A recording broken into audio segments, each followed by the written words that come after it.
ఎందుకో తమిళ సినిమా అని అంటే ఓపెనింగ్ షాట్ నుంచి సెన్సేషనే ఉంటుంది. సినిమాకి సంబంధించి ఏ వార్త అయినా సరే చాలా ఇంట్రెస్టింగ్గా ఆడియన్స్లోకి వెళ్ళిపోతూ ఉంటుంది. పట్టుమని తన కెరియర్లో 50 సినిమాలు చేశాడో చేయలేదో అప్పుడే చాలా పెద్ద ఆఫర్ హీరో ధనుష్కి.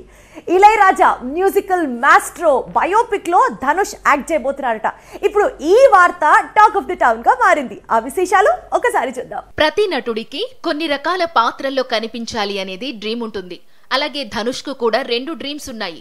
ఒకటి సూపర్ స్టార్ రజనీకాంత్ బయోపిక్ లో నటించాలి, మరొకటి మాస్ట్రో జీవితం ఆధారంగా తెరకెక్కే చిత్రంలో నటించాలి. ఫస్ట్ డ్రీమ్ సంగతి ఎప్పుడు నెరవేరుతుందో తెలియదు, కానీ ధనుష్ సెకండ్ డ్రీమ్ ఫుల్ఫిల్ అయింది. ఇళయరాజా బయోపిక్ కు సంబంధించిన సినిమా ఓపెనింగ్ కూడా జరిగింది. కమల్ హాసన్ ముఖ్య అతిథిగా విచ్చేశాడు. ఏడాది ప్రారంభంలో ధనుష్ తో కెప్టెన్ మిల్లర్ తీసిన అరుణ్ మాతేశ్వరన్ ఈ చిత్రాన్ని తెరకెక్కిస్తున్నాడు. స్వతహాగా ఇళయరాజాకు అతిపెద్ద వీరాభిమానిగా చెప్పుకొస్తాడు ధనుష్. తాను నటించిన చిత్రాల్లో ఆ అభిమానాన్ని కూడా చూపించాడు. ఇప్పుడు తన అభిమాన సంగీత దర్శకుడి జీవితంలో నటించడం పెద్ద ఛాలెంజ్ అంటున్నాడు ధనుష్.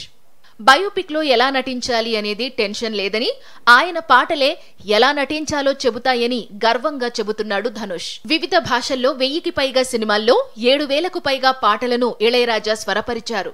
ప్రపంచవ్యాప్తంగా 20,000కు పైగా సంగీత కార్యక్రమాలు నిర్వహించారు. ప్రపంచవ్యాప్తంగా ఇళయరాజా సంగీతానికి అభిమానులు ఉన్నారు.